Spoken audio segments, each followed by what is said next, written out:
Hey everyone, this episode is from Blockworks' latest podcast, Supply Shock, hosted by the Bitcoin historian Pete Rizzo.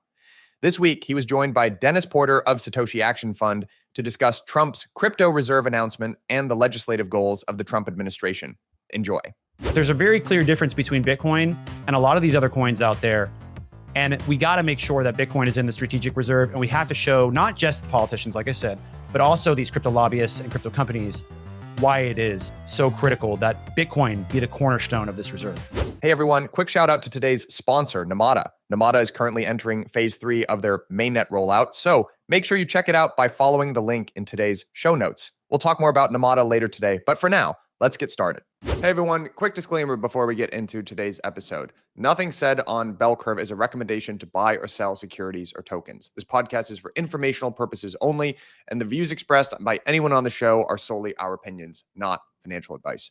Our guests and I may hold positions in the companies, funds, or projects discussed. The United States could buy over $20 billion in Bitcoin, at least if this man has his say. Welcome to Supply Shock. I'm your host, Pete Rizzo, the Bitcoin historian on X. Our guest here today is president and co-founder of Satoshi Action Fund, Dennis Porter. You know him for his big breaking news deliveries on X. He's also a key figure behind the over 30 states that have filed for their own strategic Bitcoin reserves. That's right, U.S. states buying Bitcoin. Of course, 6 efforts so far have failed. We'll dig into all the specifics. But first, I want to talk about the news of the moment. Donald J. Trump announcing this weekend a strategic crypto reserve that will feature 5 assets, including Bitcoin, though Bitcoin was added a bit as an addendum. So, Dennis, curious to get your thoughts on this announcement and Donald Trump's strategy here. Does this make you think that Donald Trump is serious about buying Bitcoin as president of the United States? I think it does. But before we get too far into the Trump conversation, I got to say, man, you got right away, you're going to bring up the 6 bills that have failed. I mean, aren't you supposed to be on team Bitcoin? This feels like I'm already that's a fake news, hostile, media source over here, right? Laying out the facts. Supply Shock is like clearly taking a side in this debate. Right. So we're glad to know where you stand on the side of history, though, Rizzo. That's good. That's good to know. So excited about the announcement. As a Bitcoiner, I certainly believe that we need a strategic Bitcoin reserve.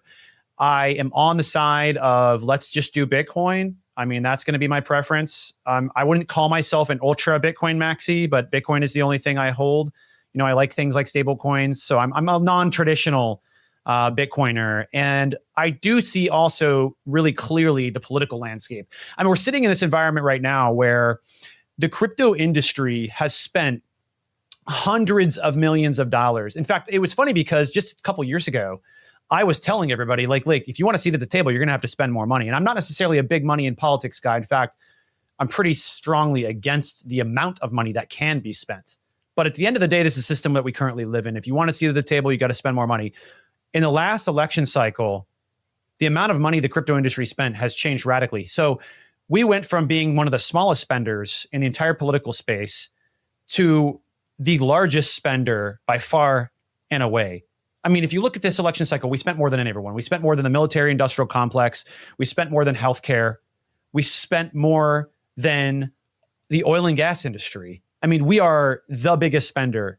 And the wildest part about it is if you go back 10 years, we're still beating them over the 10-year period, even though we only really spent a lot in this last 2 years, in this last election. So it's an incredible amount of money that's coming in from the crypto lobby, which, in some ways that does benefit the Bitcoin industry. But it's clear that they've been able to have conversations around strategic reserves, and they have made the pitch, probably done a pretty good job of it, that they should have also other assets within that reserve. I think that at the end of the day, it's going to be very difficult to convince the Trump administration to say it's only going to be Bitcoin. They've clearly made it known that they want all these other assets in there. Our objective now must be, as Bitcoiners, we have to make sure that as much Bitcoin as possible is in that reserve, and that we make sure that Bitcoin even makes it in. Because as you saw, the first tweet, it didn't even include Bitcoin. This is one argument I make a lot to people, and I get beat up a lot for it. I always want to be the Bitcoiner in the room. Crypto's got the money to lobby. There's no CEO, executive, or lobbying budget in Bitcoin because it's a bottom-up community. And so what I've said for many years now is I said, sometimes politics makes interesting bedfellows, and you can't just go rage against the machine. You want to be on Twitter, you want to scream into the void. I used to do the same. I don't blame you. I'm on your team when it comes to Bitcoin, and I think there should only be Bitcoin. But at the end of the day, you have to achieve consensus with the industry that you're with. And now it's our job as Bitcoiners to go put ourselves in the room where there's crypto people. And you know what? For a while, when I was put in the crypto room, there was no other Bitcoiners there. Literally no one. I was the only Bitcoiner in the room having these conversations. No one even understood Bitcoin at all, especially politically. It was all about crypto all the time, as you well know. It took me just a whole year just to convince them that Bitcoin mining wasn't like this horrible thing. Even like some of the crypto lobbyists were like, we don't need Bitcoin mining. It's not good. It's bad for the environment. They were saying that to the lawmakers. A lot of the work we did changed that tune and enabled those crypto lobbyists to start saying good things about Bitcoin mining. And I think the same thing can happen with a strategic Bitcoin reserve. We have to convince not only the politicians, we have to convince the lobbyists and the crypto companies why Bitcoin really is best suited to be in a strategic Bitcoin reserve. And we understand why they would prefer proof of stake over proof of work, because that's what they have, or why they would prefer Ripple over Bitcoin being in the reserve. But there's a very clear difference between Bitcoin and a lot of these other coins out there.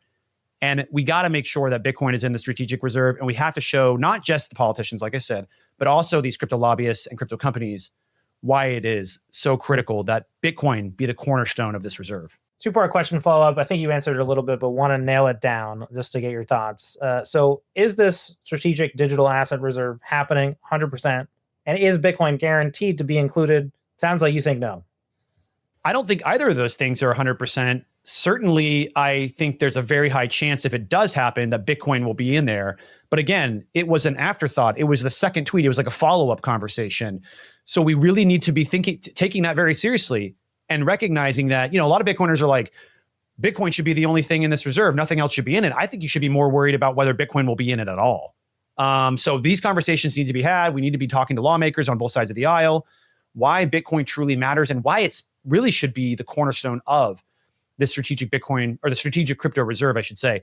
The other question was, is it a guarantee that's going to happen? Nothing is a guarantee. Nothing. No policy ever. I've never said any policy ever is a guarantee. You can get to 99%, but you can never do 100% guarantee on policy. It's just not possible because anything can happen. We've had policies that we thought, no way anyone's going to get in the way of this policy. Everything is great. All sunshine and roses, rainbows everywhere. And then at the last minute, some critical participant in the process starts to voice concerns and the whole thing falls apart. That can happen at any moment, at any time, for any reason. And oftentimes it's hard to know why. So we have to be always thinking optimistically, but be prepared for the worst. Plan, be hopeful, but plan for the worst case scenario. And that's why it's super important that we get as many Bitcoiners as possible to participate in these conversations, and also to be having the conversation with the crypto lobbyists and the politicians on why we need to continue to drive this policy forward. I mean, if you look, I think I deleted the tweet, but I just wanted to quickly flash it up there on my account. I said that look at the chart of Bitcoin price action and look at the probability of a strategic Bitcoin reserve, and they match almost perfectly. So in a way, this market is really it could possibly be being propped up just purely by the idea of a strategic Bitcoin reserve. So if you want Bitcoin to go up in price, if you want the market to be successful, maybe you don't. Maybe you want cheap Bitcoin. But if you do want the market to go up, certainly you should be getting behind this idea and pushing it as hard as you can to make sure it gets across the finish line. Let's talk about the reaction and sort of the, bipartisan nature of it. It does seem like many CEOs at this point have come out and said they think that it should be Bitcoin or nothing. Brian Armstrong, CEO of Coinbase, coming out and saying that. Cameron Winklevoss, co-founder of Gemini, effectively saying the same thing. Do you think there was a strategy here to maybe propose something that was extreme and then essentially maybe walk it back towards something like a strategic Bitcoin reserve? Because that seems to be a popular sort of Twitter commentary at the moment, that this is all sort of part of Trump's plan, that this is just, he leads with something ridiculous, he walks it back. Do you see that there could be something to that theory? I mean, certainly Trump is willing to pivot. I mean, he's probably willing to pivot faster than anyone when he sees where the right direction is to go politically. He's probably one of the most politically savvy presidents that we've had in our lifetime when it comes to the willingness to just go wherever the water is flowing, so to speak, where the political waters are going to carry him. That being said, I don't always just assume that everything single move he does is like 5D chess. I think it's much more of a Steve Bannon type of approach, where it is the rush in, try to push as much as you can against the wall as possible, as quickly as possible. He calls it muzzle velocity. They want to fill the void as quickly as possible with many ideas as they possibly can, and they want to really full court press the political system to see what sticks and what doesn't stick. So I think that's probably more likely here, and that is what has enabled Trump to be successful in the past. But given the new administration and with all the people that are on his team that are much more in alignment with him compared to his last administration, I tend to believe that is the approach they're taking now. We also have to keep in consideration that some of the largest donors to the Trump administration, as well as people within the Trump family themselves, are supportive of this idea of allowing other assets to be inside of the reserve. You have the Ripple folks who clearly have made a pitch, who are pushing, and they're spending a lot of money politically. So that's a big part of everything that's happening right now. And to your argument that it could be just, hey, this is just a negotiation tactic. It could even be a negotiation tactic by Ripple. I don't know. Maybe they're saying, we're going to push on this because when it comes for market structure, we can sort of pull back here on something that's less important to us and lean into something that's more important to us. I mean, we see this happen all the time. When we were fighting against SB 1751 in Texas, it was a bill that would essentially have almost eliminated the ability for Bitcoin miners to participate in grid balancing. And there was also a tax component in the bill for property taxes, property tax abatements. And when we were fighting hard to get it done, at the end of the day, they were like, you know what, we'll give up the tax component because actually we really care about kicking you guys out of these grid balancing programs. Same thing could be happening here with Ripple. Hard to know. I try not to question people's motives. It's very difficult to question people's motives. But at the end of the day, it's so important that we continue to show and advocate for why. And I told Jack Mallers this, in New York City. I said, thank you so much for championing and fighting out there. Keep making the case. It's my job to be the Bitcoiner in the room, making the case, but I can't be, flipping the bird to these people. I have to actually engage professionally, but keep making the case for why Bitcoin. I tell it to Bitcoiners, keep making the case for why Bitcoin should be in the reserve, why it should be the only thing in the reserve. That makes my job easier, and it makes the job easier for anyone else in Washington, D.C. that does want to see Bitcoin be the cornerstone of this reserve. This episode is brought to you by Namada. Namada is the shielded asset hub rewarding you for protecting the multi-chain. Shield your data across any asset and any chain and get shielding rewards for helping strengthen data protection for everyone. To learn more, follow the link in the description below. Today's episode is brought to you by Ledger, the global leader in digital asset security. Celebrating 10 years of innovation, Ledger is trusted by 7 million users, secures 20% of the world's digital assets, and remains the most secure hardware wallet for your crypto and logins. Follow the link in this episode's show notes to grab your Ledger today.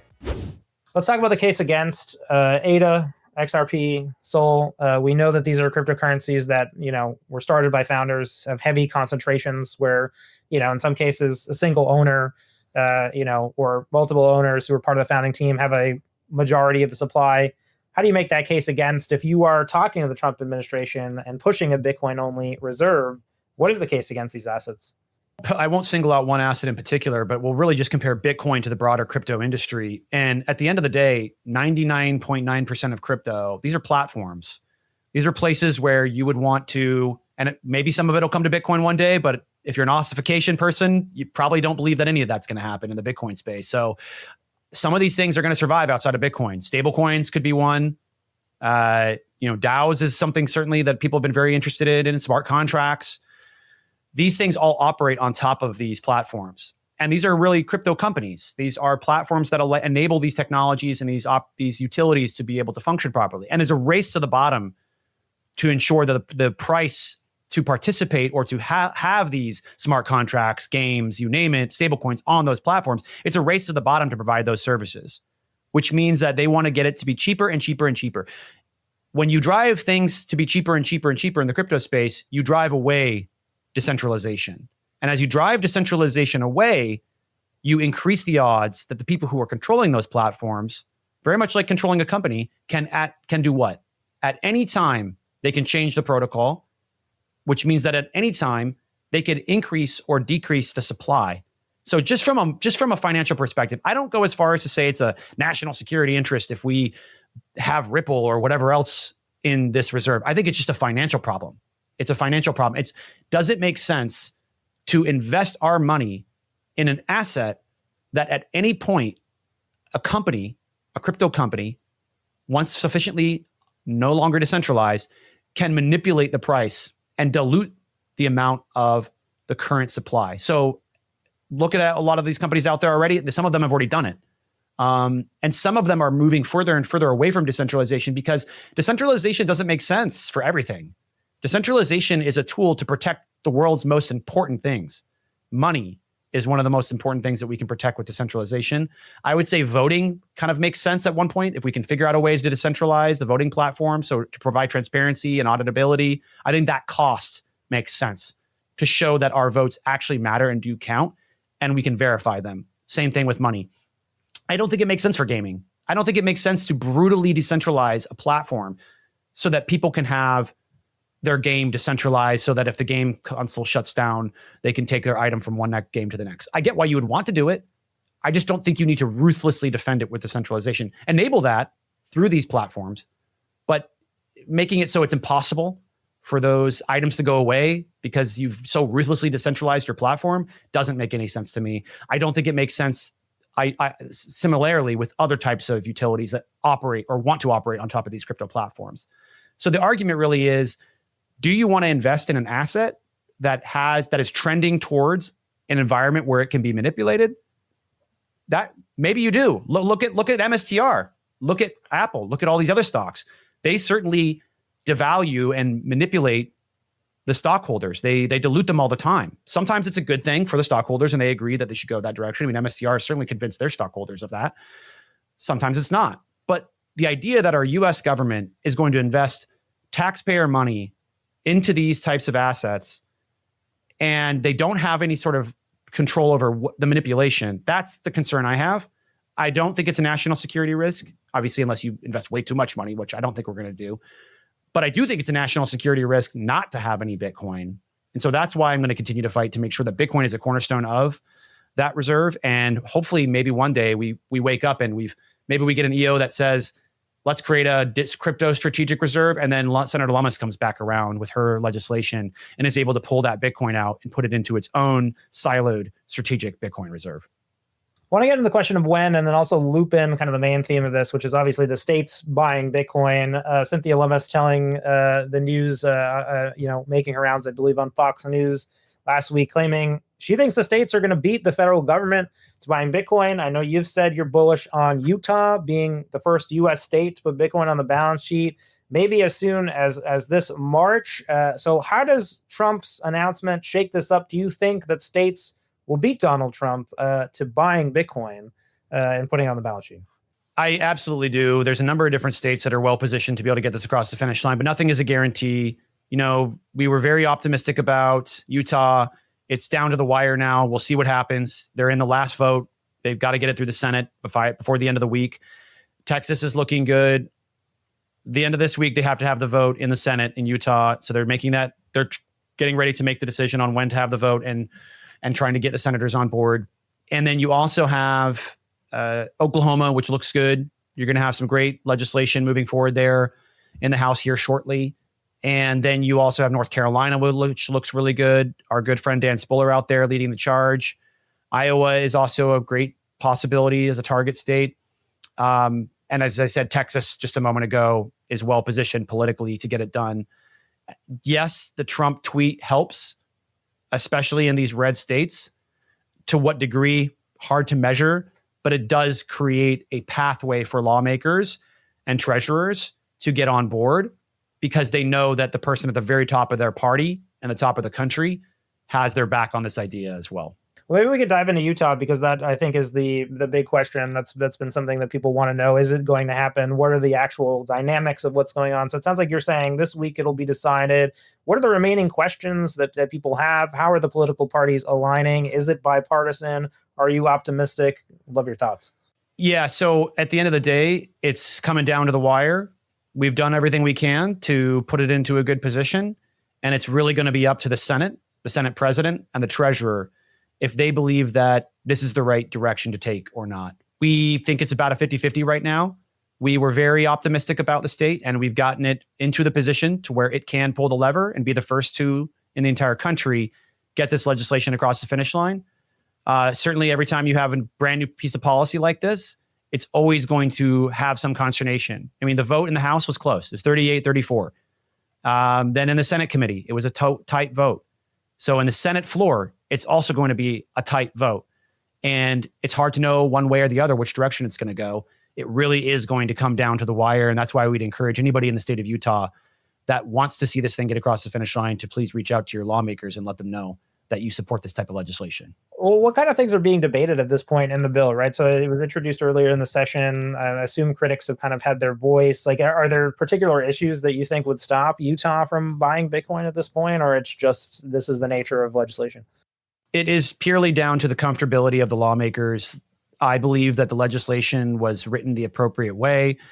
There are always going to be arguments over, how much should it be 5%, 10%, which fund should it go into?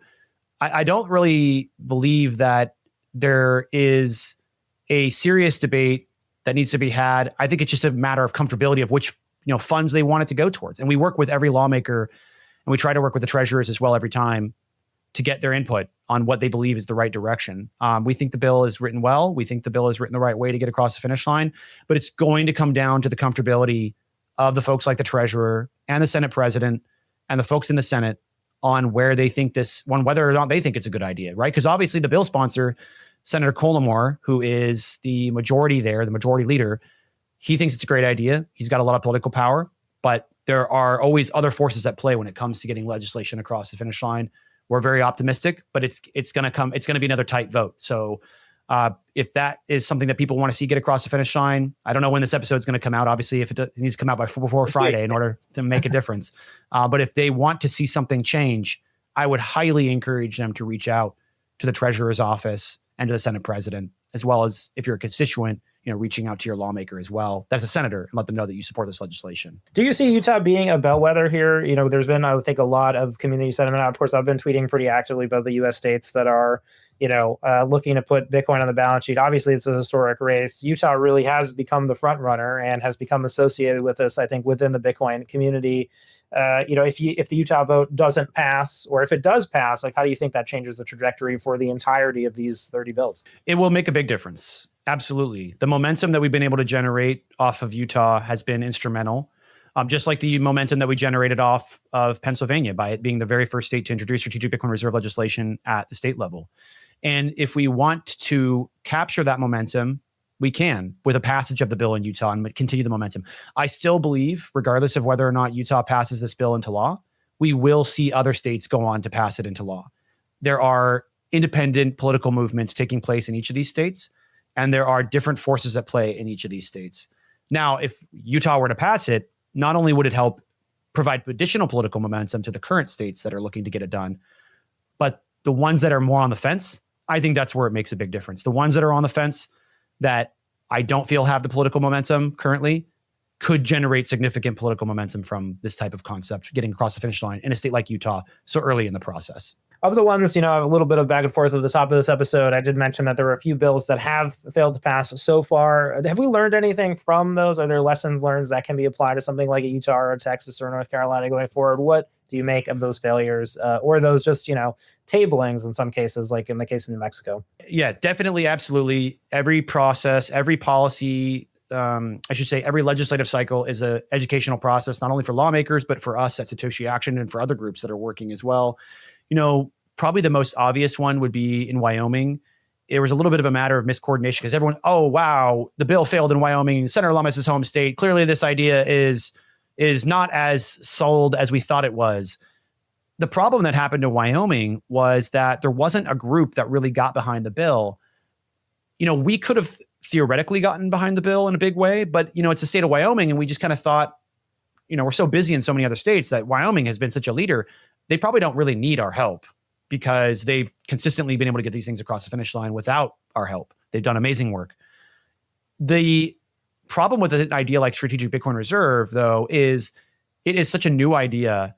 And now for the first time ever, you're talking about intertwining the funds that are held by the states with Bitcoin. And for a lot of lawmakers, they've just really never been presented with this idea.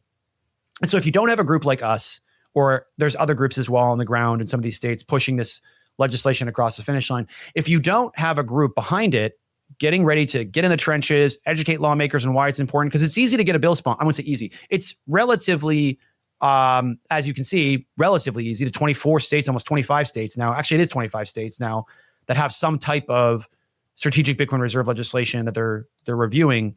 Half the country is looking at this stuff. So you can get a lawmaker in at least half the country. That's pretty good odds. But convincing the rest of the legislature and the treasurer, who's critical, to be on board with this legislation, that's a totally different ballgame.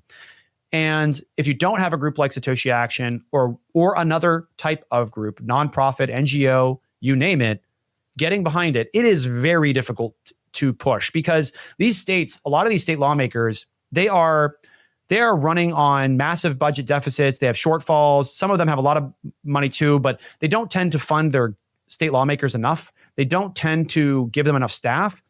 So in order for these things to move forward, you really need a group to come alongside that lawmaker who wants to get it done and say, you know what, we're going to charge forward with you. We're going to get it across the finish line together. We'll provide the one-pagers. We'll do the research. I mean, there is an incredible amount of work that goes into getting this stuff even viable. You know, we have done academic paper after academic paper.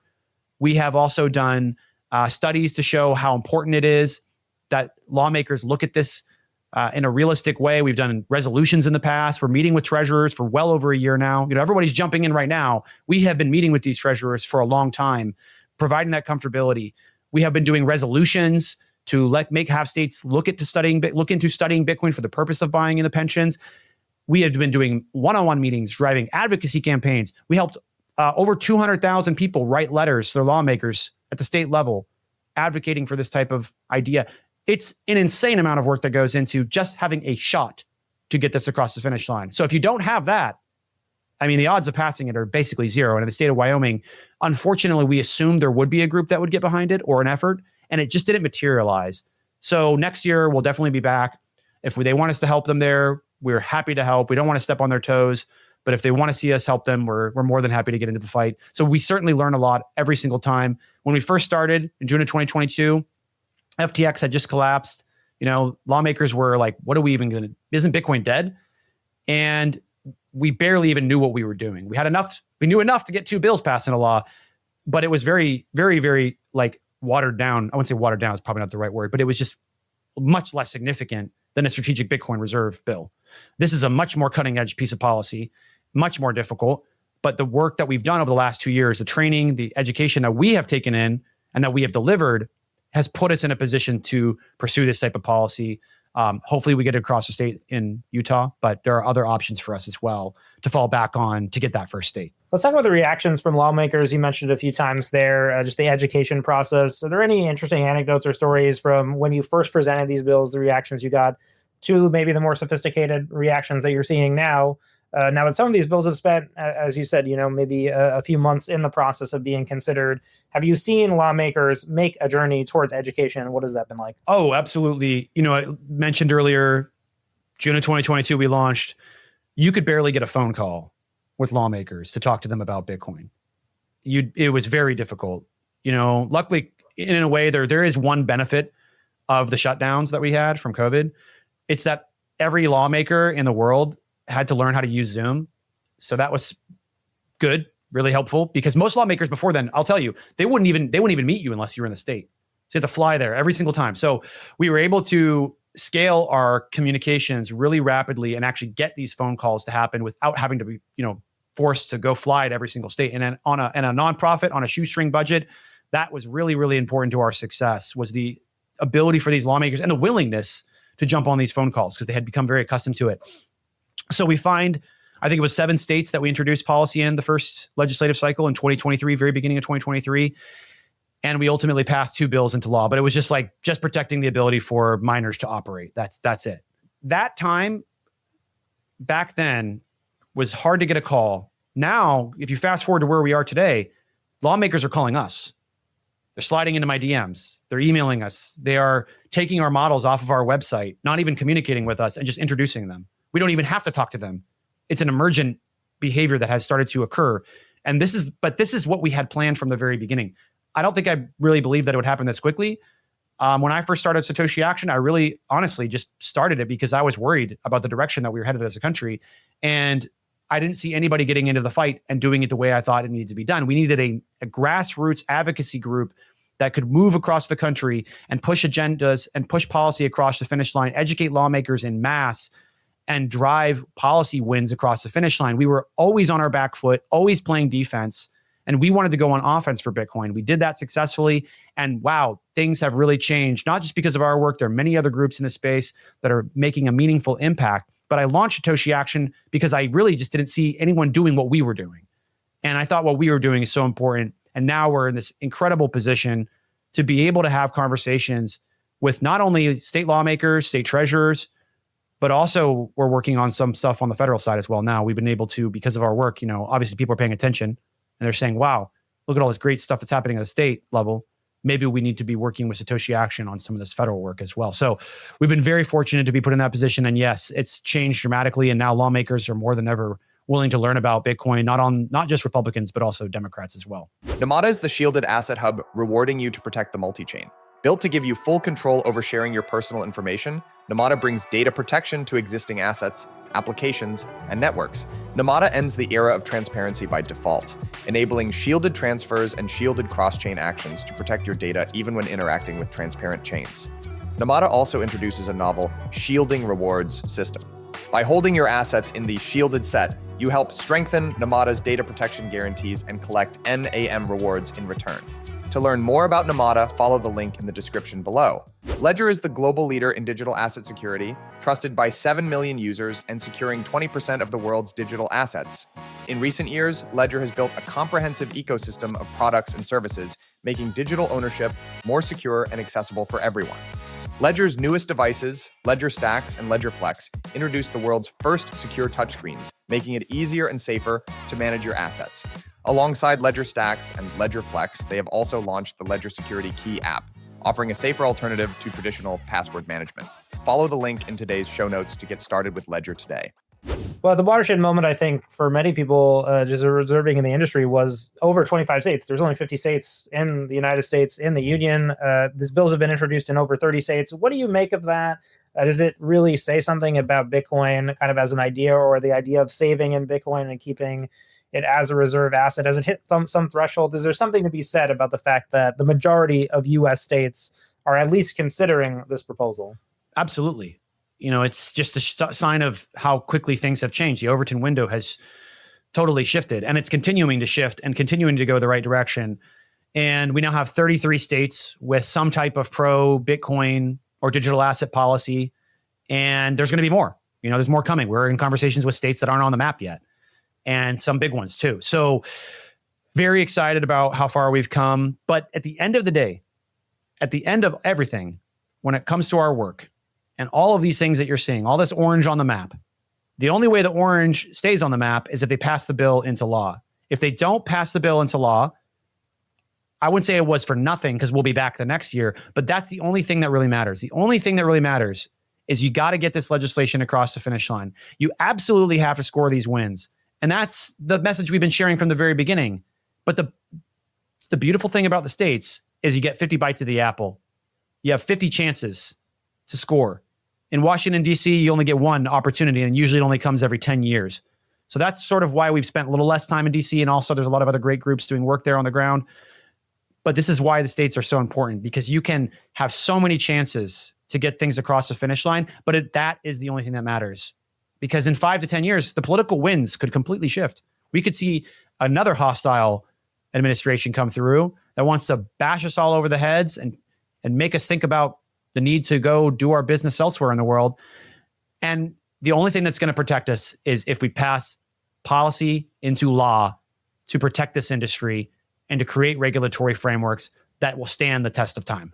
Blue, red, orange, you mentioned it. This is a Republican issue, or seen as a Republican issue because of Trump's association with Bitcoin and cryptocurrencies. At the state level, are you seeing bipartisanship emerge, or are you seeing the Republicans in that environment?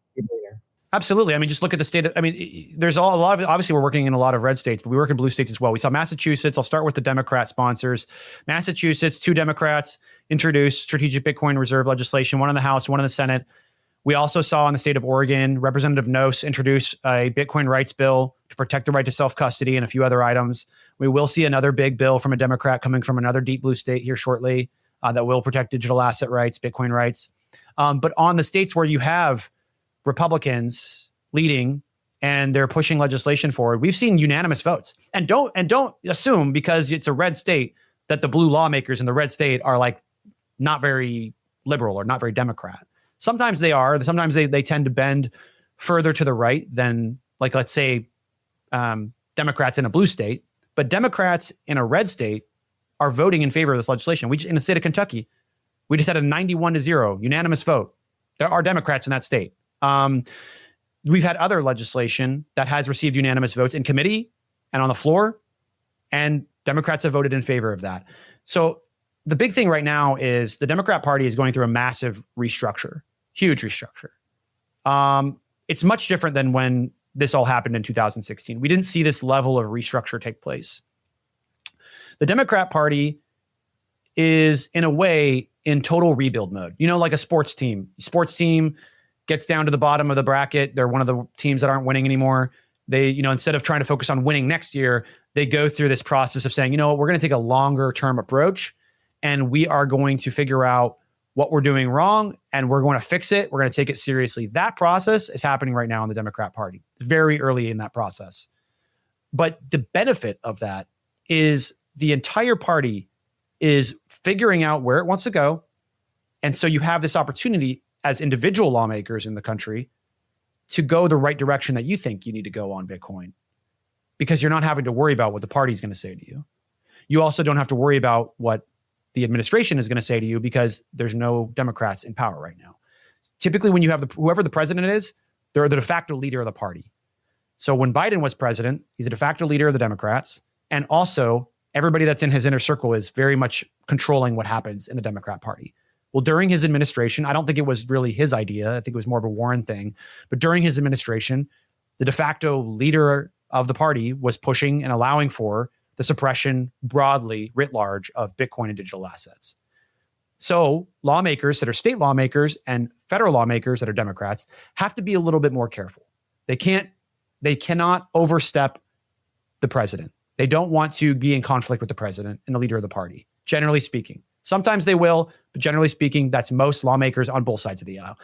Look at the Trump administration. Very few Republicans are willing to challenge Trump and the Trump administration, even probably more so than during this last Biden presidential administration.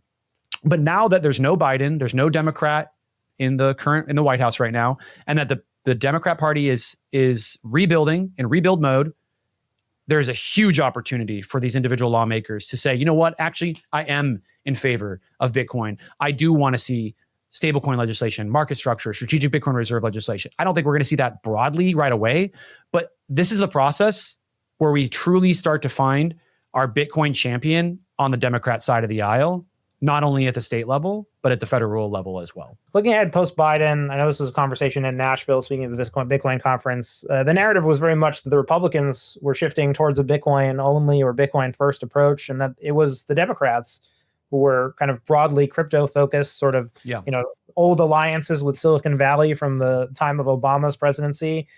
So as we look to this post-Biden Democratic Party, do we have a sense of what their Bitcoin or crypto strategy should be? If you were talking to Elizabeth Warren, what's the opportunity that you would say is on the table given this change that we've seen from Trump? Absolutely. There's a huge opportunity, in fact, for Democrats. Not only do they have this restructuring that's taking place, and so there's an opening, there's a void that needs to be filled, and there's a little ability for these individual lawmakers to figure out what they want to believe on Bitcoin and digital assets. But Trump has also opened up an additional door because he has been so unrestricted in his support of everything crypto, everything from Bitcoin to him launching his own meme coin. And because he has been so... The meme coin bill even put forward, right, to kind of restrict some of the presidents and lawmakers from getting active in the market, right? Yeah, that was a natural, of course, that we said that was that's going to happen at the state level as well. So we're already aware of those efforts taking place at the state level. So I'm not surprised that bill came from Democrats in the House. I'm actually surprised it took this long to an extent. But the reason why that's so important, his unrestricted support and unlimited sort of free market for crypto, is it gives Democrats the ability to create a position that is in opposition to some parts of that space. So you have the ability, in my opinion, for Democrats to become very pro-Bitcoin, very pro-stablecoin, maybe a few other items, but then to become very against in an opposition to the worst parts of this industry. And I won't go around sort of naming names on who the worst parts of the industry are, but I think we can all agree that folks that are running for office, they should be very careful about the way that they are using this market to benefit themselves in public office. I think that's a concern that a lot of people have had. And I think it's a concern that Democrats can now get behind and let that frustration be something that they will give a voice to. That would be the smartest play for Democrats right now. I have for a long time, in fact, many years, despite being told by many Bitcoiners that I was wrong, have said that I actually believe that Democrats will be more likely to be more pro-Bitcoin than Republicans, writ large. I think Republicans will be the party of minimal regulation, defaulting to one side. Democrats will be on the opposite side, fighting for always a little bit too much regulation. But I think if they can find the proper balance, they can be the party that will actually galvanize the majority of this space into a single party. But the reason why Democrats are really going to be favorable to Bitcoin versus many Republicans, maybe not Senator Lummis, right? Of course, Senator Lummis is out there being the super champion for Bitcoin on the Republican side. But the reason why you'll have a lot of Democrats that are really interested in this technology is because it's a bottom-up technology that is completely decentralized. There's no VC, hedge fund, or executive board profiteering off of the people beneath of them. It's 100% bottom-up. The people control it. The users are in control, and they can control their destiny. That's very uncommon. Even if you go to Apple stock, you buy Apple stock, they can dilute their shareholders at any given time if they have a majority. That just simply cannot happen in Bitcoin. The ability to be able to dilute the Bitcoiners is virtually off the table. Theoretically, people may say that there is an argument that it could happen. I think that's like saying that the earth could fall into the sun, right? Like, sure, yeah, one day that could happen. But if it does, I think much worse things are probably going on that we could not predict, including the loss of orbit around the sun. So I do think that Democrats will find that very appealing. They will also find it very appealing that Bitcoin is a tool to be able to bank the unbanked and provide financial services for people all over the world who have been left behind. There are billions of people today who currently do not have access to a bank account or who don't have access to stable currencies to put into that bank account. And we're missing out on just so much human potential. Every year, every 100 years, we're seeing billions of people live and die and never achieve their full potential. If you have Bitcoin come in, you can change that dynamic. And what I commonly say to people is, we could have the next Einstein in one of these countries where they don't have banking access, where they don't have access to a traditional currency. We could have the next great thinker that could be coming from one of these places, but we will never know because they were never able to buy their first textbook. They were never able to get on the internet and start communicating with people their ideas. But Bitcoin changes that entire dynamic by, for the first time ever, allowing billions of people to have the potential to participate in the global economy for the first time ever. And that's something that Democrats care a lot about, along with consumer protections. So I do think that Bitcoin, in a way, helps to enable Democrats to push that forward, especially on the consumer protection angle. Like, think about it this way. Bitcoin is the most tightly regulated monetary asset in the entire world. People don't believe me. It's extremely regulated, almost over-regulated. And people actually made this argument during the block size wars. They said that the blocks are over-regulated. It's too tight. It's too controlled. We should loosen the regulation. We should change the policy. The Bitcoin maxis, the most extreme Bitcoin maxis, were actually in favor of the most extreme form of regulation because it protected decentralization and it protects the ability for users to know that they're in power. Same thing with the supply cap. The supply cap is hyper-regulated. It's the most regulated supply cap in monetary history. Now, of course, we've seen copycats since the invention of Bitcoin, but you can't change the supply cap. That's a form of regulation. So Democrats, again, this will appeal to Democrats. Republicans love sound money. They love the reduction of the government. They want to see more fiscal conservatism. That's great. I don't think Democrats are opposed to any of that necessarily. But the thing that will appeal to Democrats is really the inner core and inner workings of Bitcoin and what fundamentally makes it so different than the rest of the crypto industry. And also why Bitcoin firmly belongs in a strategic Bitcoin reserve, whereas it's a question mark, a big question mark for everything else. Traders, AI enthusiasts, and degens, listen up. The game is changing, and Desk is leading the charge. To celebrate their launch, Desk is running a trading campaign with 3 major highlights. 38% of their token supply will be allocated to airdrops. They're offering the lowest trading fees on Earth, and finally, they will be running a Desk referral program. The more people you invite, the bigger your rewards will be. To get started, click the link in the show notes below and make sure to follow at Trade on Desk. This episode is brought to you by Morpho. Morpho is the first and only DeFi protocol Coinbase has integrated directly into their main app, giving millions of users access to borrow against their Bitcoin on Coinbase. Just as Web 2 companies like Google, Amazon, and Meta were built on internet protocols, the largest financial companies of the future, such as Coinbase, will build on decentralized protocols like Morpho. Whether you're an individual, fund, fintech, or institution, Morpho is for you. Follow the link in today's show notes to try Morpho today. You mentioned a word there in that description there, stable coins, obviously the discussion in Congress now. Are you seeing that on the state level? What do the states make of the stablecoin bills? I mean, obviously this would in some ways expand federal power or, move federal power in to money in a different way. Is there skepticism? Is there excitement? What are you seeing on the state level? Definitely, we're favorable. I think there still needs to be a lot of debate and negotiations that will take place over the current legislation. You've got the Genius Act in the Senate. You got the Stable Act in the House. There's bipartisan support for the Genius Act in the Senate, and I do believe that will probably be the one that makes it the core of all of the language. Obviously, you've got technically 3 bills. You've also got one by Maxine Waters in the House, and you'll have some degree of a little bit of each in the final product. But there's going to be a lot of debates that are taking place. I mean, that is really, everybody is like hyper focused on stablecoin legislation, getting it across the finish line, mostly because it's the most reasonable policy to push forward. All of those, well, at least the Genius Act, I need to look further into the Stable Act, but the Genius Act enables for states to also participate and for there to be the ability for them for smaller groups to come in. So up to $10 billion, they can be outside the federal regulatory system. I believe that's all, well and done. And I do think that we will see a stablecoin legislation pass into law before the August recess.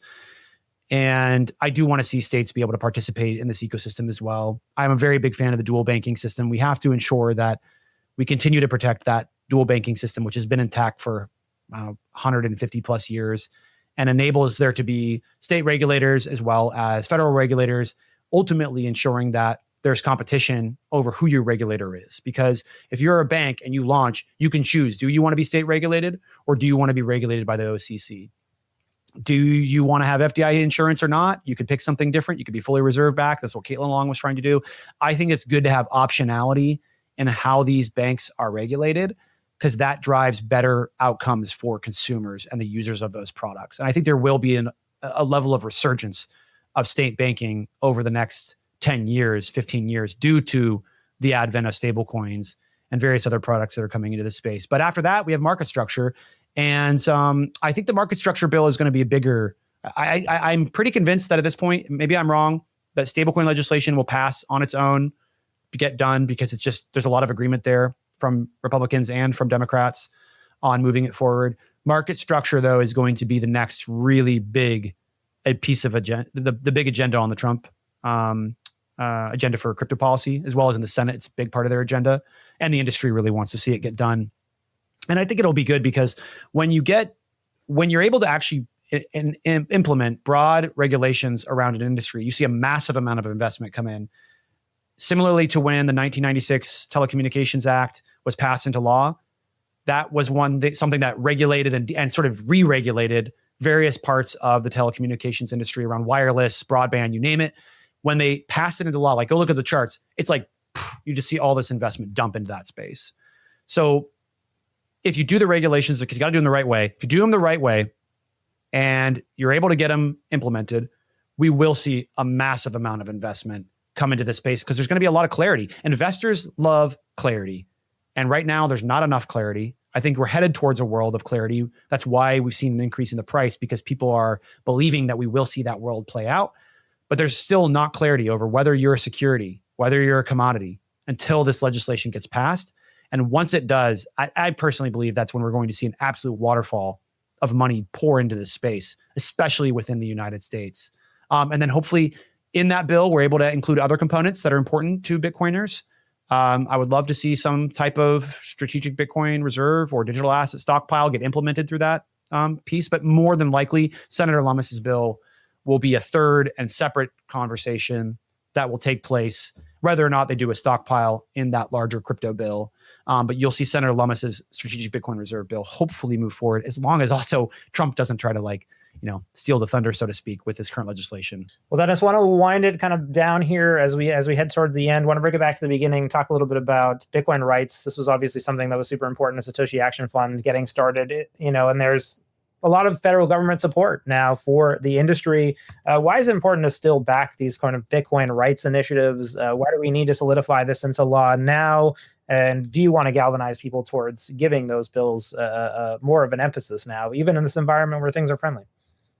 Absolutely. I mean, like I said, when you have a friendly environment, that's when you need to full court press, try to get as many points scored as possible, because you don't know when things are going to turn back the other direction.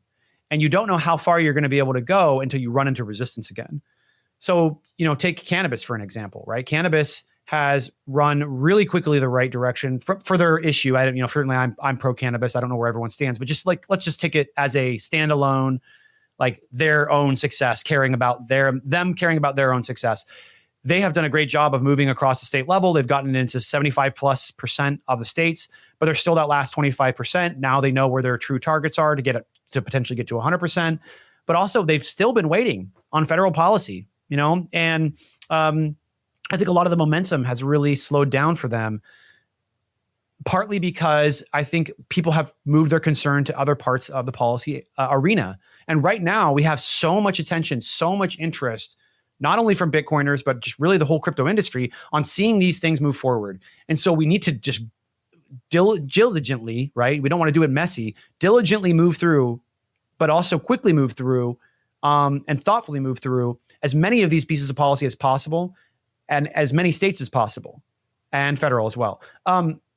And on the Bitcoin rights component, protecting the right to self-custody, protecting the right to run a node, protecting the right to be able to participate in Bitcoin mining, being able to participate in peer-to-peer transactions. These are all what I would call critical functions of the Bitcoin network. Like if you can't run a node and you can't mine, like Bitcoin doesn't work. And we want to make sure as many Americans as possible can participate in that. We've protected millions of Americans in their rights to be able to access this type of technology.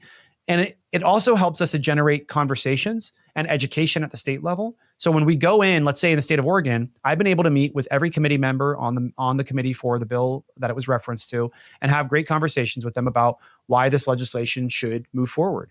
And even if the bill never passes, let's say it's a long shot and it doesn't move at all, I have now been able to have conversations about Bitcoin with many lawmakers, and even more than the folks that are on the committee. And in some cases, I've been able to get important conversations around why Bitcoin matters with some people that are very far left in the state. And that has really influenced my ability to talk about Bitcoin with Democrats, because I've been able to have one-on-one, face-to-face conversations with some of the people in the Bitcoin space. And it's very like libertarian sort of right on the internet right now, even though there's been studies to show that a lot of people on the left and the far left are buying Bitcoin in sometimes greater amounts than those on the far right.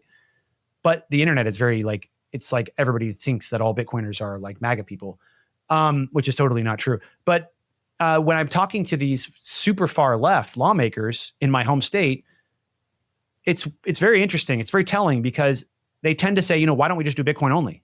Why are we doing all this other stuff?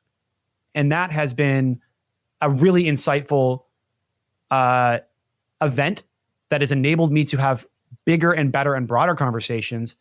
And so even if we don't ever pass it, there are huge things that come out of just these conversations alone. But of course, like I said, at the end of the day, the most important thing is passing policy into law and protecting those rights. And so we will continue to fight for that. And regardless of what Washington and DC does, they might do nothing. Who knows? It's all talk right now. Certainly Trump has done his EOs to get some good stuff going, but policy hasn't gotten done. And there's a lot of infighting in the space.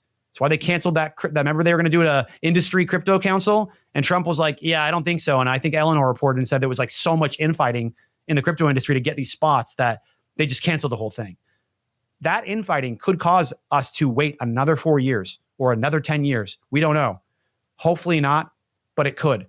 And if it does, we got to be making sure that we're continuing to make progress. And the best way to do that is at the state level. And I want to do it with Bitcoin rights, and I want to do it with strategic Bitcoin reserve legislation. So that's why it matters, not only for education, but ensuring that no matter what happens in Washington, D.C., we are seeing policy move forward and get passed into law. Dennis, it was great having you on here. Appreciate you coming on. Satoshi Action Fund. Appreciate all the work you do. Want to just nail it down, kind of a final thought here, talking about the U.S. government versus the states.